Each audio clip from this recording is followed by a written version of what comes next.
یہ صرف ایک نکاح نہیں تھا، یہ صرف دو دلوں کا ملن نہیں تھا، یہ وہ دن تھا جب زمین اور آسمان کی تقدیر مل رہی تھی، جب حضرت علی علیہ السلام کا ہاتھ خاتون جنت حضرت فاطمہ الزہرا سلام اللہ علیہا کے ہاتھ میں دیا گیا، خدا کی مرضی سے، فرشتوں کی موجودگی میں، اور رسول اکرم کے پاک ہاتھوں سے۔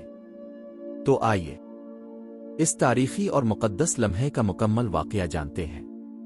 حضرت فاطمہ الزہرا سلام اللہ علیہا رشتہ اور رخصتی کا مکمل اور مفصل واقعہ۔ مدینہ کا منظر۔ ہجرت کے بعد مدینہ میں رسول اکرم کی قیادت میں اسلامی ریاست مضبوط ہو رہی تھی۔ اسی دوران حضور اکرم کی سب سے پیاری اور لاڈلی بیٹی حضرت فاطمہ الزہرا سلام اللہ علیہا بالغ ہو چکی تھیں۔ ان کی پاکیزگی، زہد، عبادت، علم اور کردار کی شہرت ہر طرف پھیل چکی تھی۔ ہر نیک صحابی کی خواہش تھی کہ کاش اللہ اسے یہ سعادت عطا کرے کہ وہ رسول اکرم کی بیٹی کا شوہر بنے، مگر اللہ کے فیصلے زمین کے فیصلوں سے جدا ہوتے ہیں۔ رشتہ کے لیے پیش رفت۔ بعض روایتوں کے مطابق حضرت ابوبکر صدیق نے عرض کیا، رسول اللہ، مجھے فاطمہ کے نکاح کی سعادت بخشیں۔ حضور نے فرمایا، میں اللہ کے حکم کا انتظار کر رہا ہوں۔ اس کے بعد حضرت عمر بن خطاب نے بھی یہی خواہش ظاہر کی، جواب وہی تھا۔ یہ بات دیکھ کر دونوں نے محسوس کیا کہ شاید یہ سعادت کسی اور کے نصیب میں لکھی ہے۔ حضرت علی کی خاموشی اور تردد۔ حضرت علی علیہ السلام خاموش تھے، وجہ یہ نہ تھی کہ وہ رشتہ نہیں چاہتے تھے، بلکہ ان کا دل اللہ اور اس کے رسول کی محبت سے بھرا ہوا تھا۔ ان کے پاس مال نہ تھا، کوئی دولت نہ تھی، گھر میں نہ سونا، نہ چاندی، نہ باغ، نہ اونٹ، سوائے ایک زرہ لوہے کا لباس کہ جو جنگ میں کام آتی تھی۔ ان کی کیفیت کو حضرت ابوبکر اور حضرت عمر نے محسوس کیا۔ چنانچہ ان دونوں نے حضرت علی سے کہا، اے علی، تم رسول اللہ کے پاس جا کر فاطمہ کا رشتہ کیوں نہیں مانگتے؟ اللہ گواہ ہے، رسول اللہ تمہیں ہرگز انکار نہیں کریں گے۔ یہ سن کر علی کا دل مطمئن ہوا، ہمت جمع کی اور بارگاہ رسالت میں پہنچے۔ اللہ کی مرضی، نکاح سماوی۔ حضرت علی خاموشی سے حضور کے پاس پہنچے۔ نبی اکرم نے حضرت علی کا چہرہ دیکھا اور فرمایا، اے علی، کیا کسی کام سے آئے ہو؟ حضرت علی جھجکتے ہوئے عرض کرتے ہیں، رسول اللہ، میں فاطمہ کے رشتے کے لیے حاضر ہوا ہوں۔ رسول اللہ خوش ہوئے، فرمایا، اے علی، تمہارا نکاح فاطمہ سے اللہ نے آسمانوں پر کر دیا ہے۔ جبرائیل ابھی میرے پاس آیا تھا اور خبر دی کہ اللہ نے فاطمہ کا نکاح تم سے کر دیا ہے۔ مہر اور سادہ زندگی کا آغاز۔ علی نے کہا، میرے پاس ایک زرہ ہے بس۔ رسول اللہ نے فرمایا، یہی مہر ہے۔ حضرت علی نے اپنے پاس موجود زرہ بیچ کر 500 درہم حاصل کیے۔ رسول اکرم نے حکم دیا، کچھ رقم حضرت علی کی ضروریات کے لیے رکھی جائے، کچھ رقم سے حضرت فاطمہ کے لیے سادہ سامان خریدا جائے۔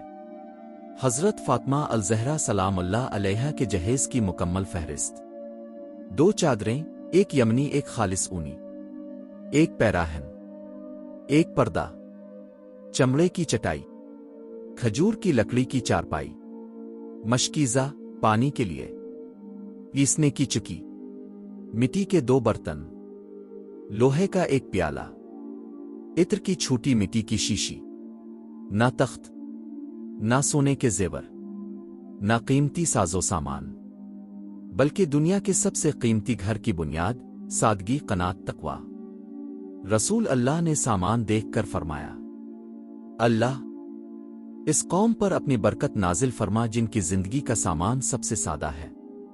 نکاح کا خطبہ۔ نکاح کا دن آیا، خود رسول اللہ نے نکاح پڑھایا۔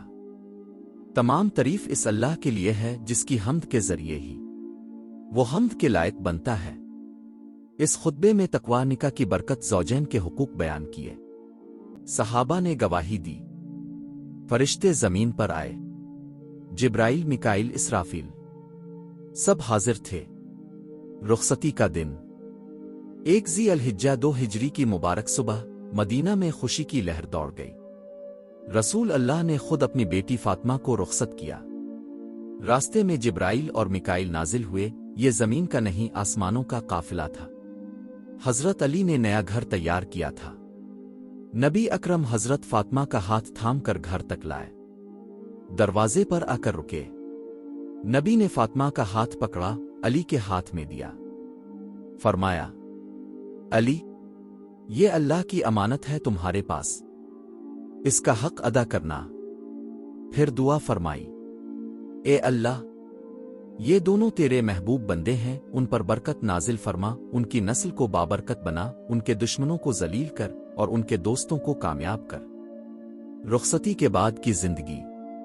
یہ دنیا کا سب سے پاکیزہ گھر تھا، جس کے مکین حضرت علی علم، شجاعت، عبادت کی مثال، حضرت فاطمہ عصمت، طہارت، قناعت کی ملکہ، ان کے بیٹے حسن و حسین جنت کے جوانوں کے سردار، جہاں رسول خدا روزانہ سلام کرنے آتے، جہاں آیت تطہیر نازل ہوئی۔ اسی گھر نے کربلا کے امام پیدا کیے، اسی گھر نے اسلام کو ہمیشہ کے لیے بچایا۔ یہ وہ گھر تھا جس پر فخر کرتے ہوئے نبی نے فرمایا، فاطمہ میرے جگر کا ٹکڑا ہے۔ نبی اکرم کے نور سے منور یہ بیت الزہرا قیامت تک کے لیے مثالی بنا۔ پیغام اس نکاح کا، سادگی نہ شان و شوکت نہ دنیاوی نمود، قناعت تھوڑے سامان میں بھی خوشی، تقوی اللہ کی رضا ہی اصل معیار، محبت شوہر بیوی میں خلوص، صبر، دینداری۔ کتابی حوالہ جات: بہار الانوار علامہ مجلسی، الارشاد شیخ مفید، دلائل الامامہ ابن جریر طبری، سنن نسائی حدیث نکاح علی و فاطمہ، الطبقات الکبریٰ ابن سعد۔ دوستو، آج ہم نے پڑھا دین کا سب سے پاکیزہ نکاح، جہاں نہ جہیز کی رکاوٹ تھی، نہ دکھاوا، نہ فضول رسمیں، بس تقوی، سادگی، اللہ کی رضا۔ کاش آج ہم بھی نکاح کو آسان بنائیں، کاش حضرت فاطمہ اور حضرت علی کے نقش قدم پر چلے۔ اگر آپ کو یہ ویڈیو پسند آئی ہو تو اسے لائک اور اپنے دوستوں کے ساتھ شیئر کرنا نہ بھولیں، اور ہاں، ہمارے چینل کو سبسکرائب کریں جس سے آپ ایسی مزید دلچسپ ویڈیوز سب سے پہلے دیکھ سکیں۔ اگلی ویڈیو میں ملاقات ہوگی، تب تک اپنا اور دوسروں کا خیال رکھیں۔ اللہ حافظ۔